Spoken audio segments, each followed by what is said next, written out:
Perkenalkan, nama saya Ganu Komarudin Khalili, mahasiswa manajemen bisnis ITS dari kelas metode penelitian untuk bisnis.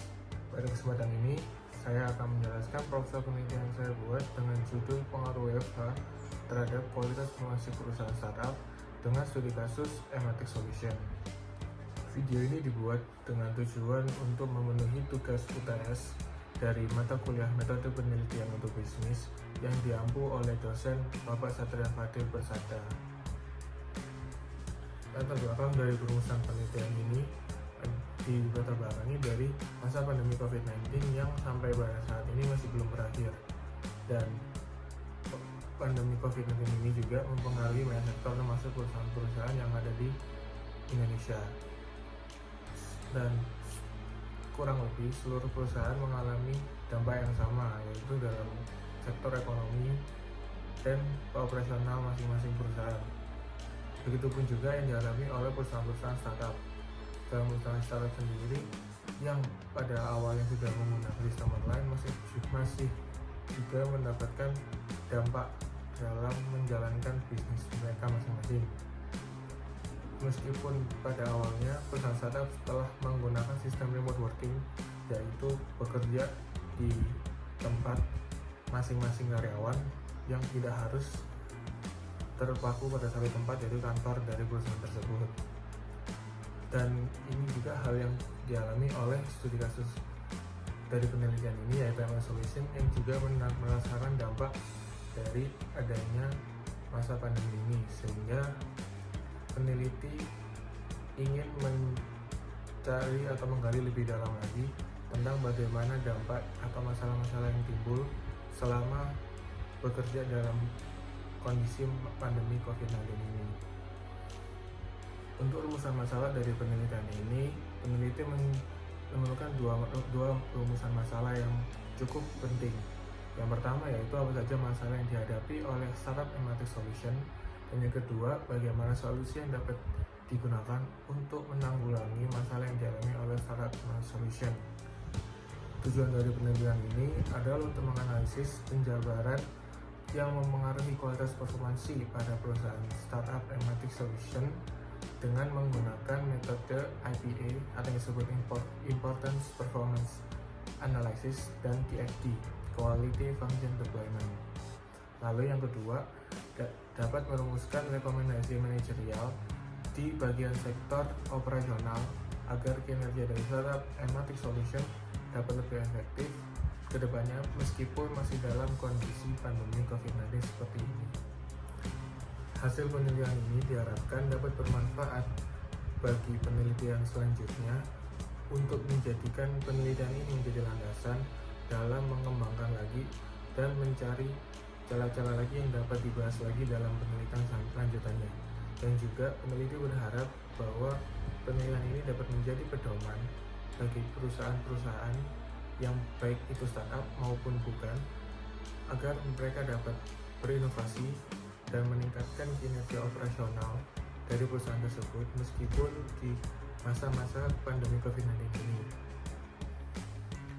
Berikut adalah outline bab 2 dari proposal penelitian yang telah dirumuskan.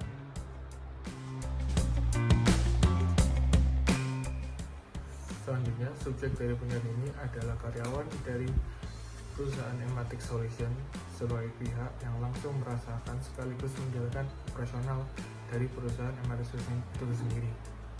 Sebagai catatan, studi kasus yang digunakan dalam penelitian ini adalah perusahaan Ematic Solution yang berlokasi di Jakarta. Berikutnya, lokasi dari penelitian ini dilakukan di Surabaya. Meskipun perusahaan Ematic Solution berlokasi di Jakarta, namun seluruh proses penghimpunan dan pengumpulan data dapat dilakukan secara daring. Peneliti mengambil langkah ini dikarenakan peneliti mengetahui bahwa responden atau subjek peneliti dari penelitian ini adalah seorang karyawan yang sudah pasti melek dengan adanya teknologi di zaman ini, dan sebagian besar pada para karyawan pasti menggunakan teknologi yang ada, baik dalam melakukan pekerjaan atau dalam melakukan sehari-harian. Sumber data yang digunakan pada penelitian kali ini adalah data primer dan data sekunder.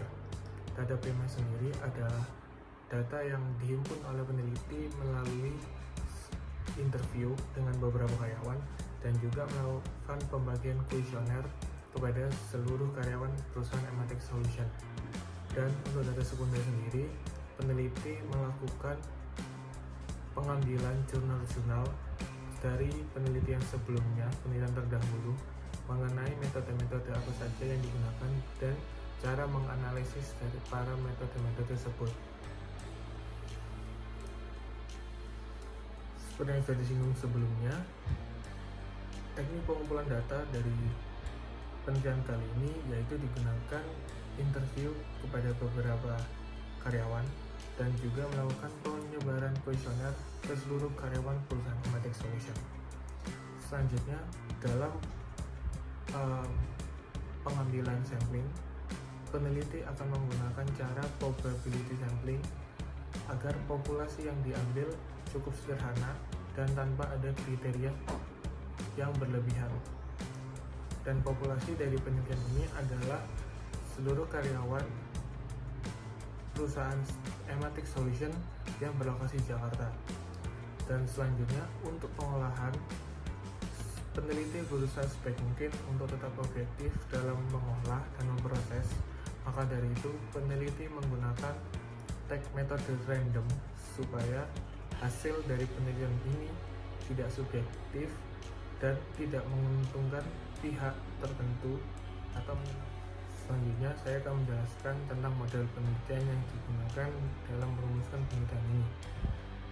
Penelitian ini akan menggunakan dua metode, yaitu IPA dan QFD. IPA sendiri adalah Importance Performance Analysis dan QFD adalah Quality Function Deployment. Yang pertama, saya akan membahas tentang IPA. Berikut adalah matriks IPA dan dibagi menjadi 4 kuadran. Kuadran pertama adalah berisi tentang atribut atau poin-poin yang penting di mata pelanggan, dan juga kenyataannya berbalik, yaitu perusahaan tidak dapat memenuhi keinginan dari pelanggan tersebut.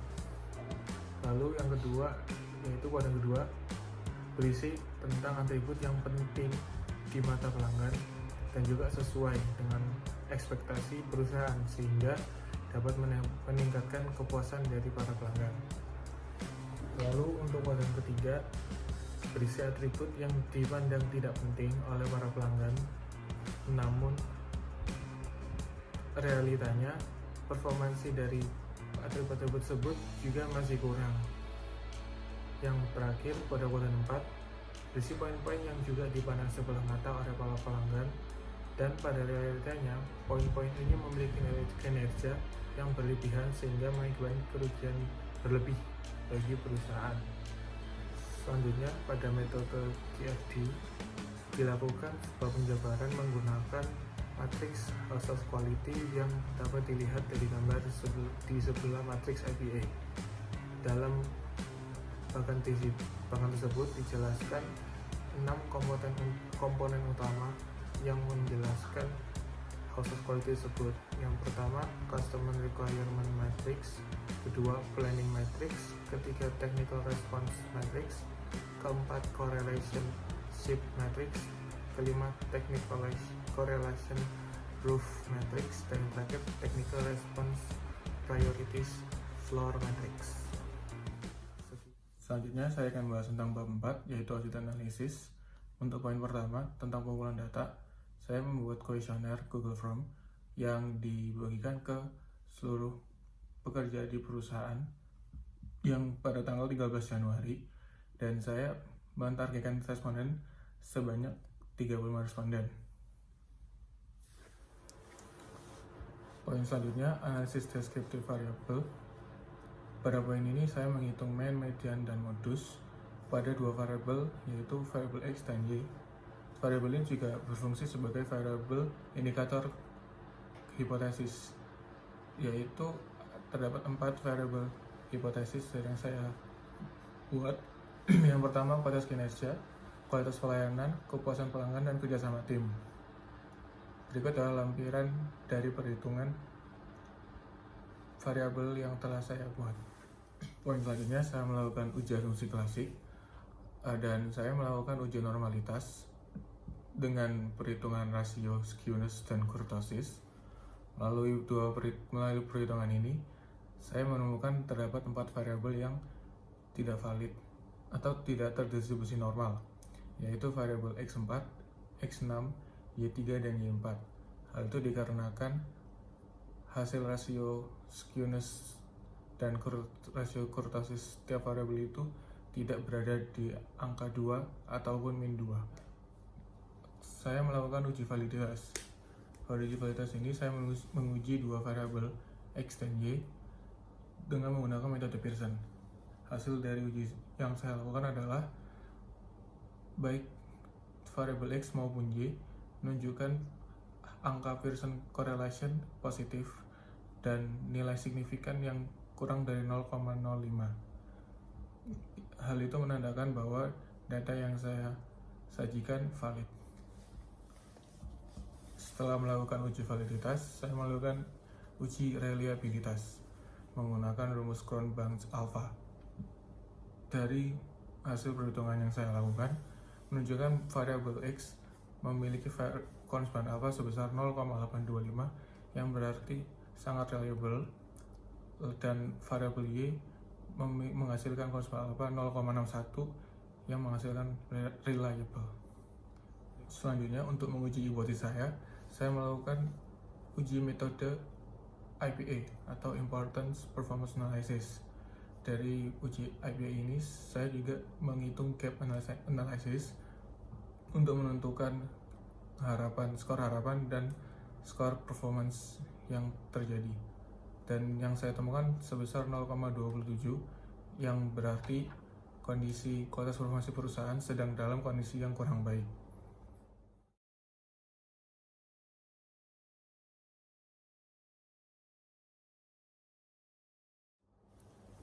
Selanjutnya, saya melakukan uji house quality untuk menentukan apa yang dibutuhkan oleh customer.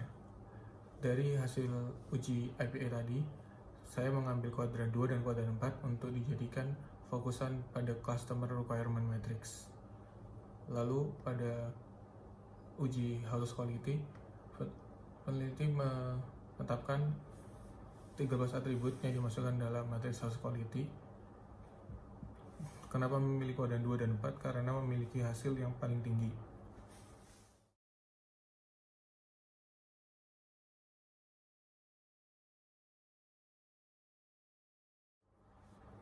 Selanjutnya adalah uji hipotesis saya.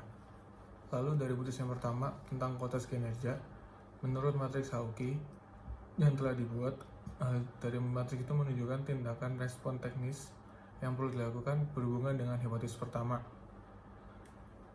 Maka dari itu bisa dibilang hipotesis pertama signifikan dengan hasil dari penelitian yang telah dilakukan.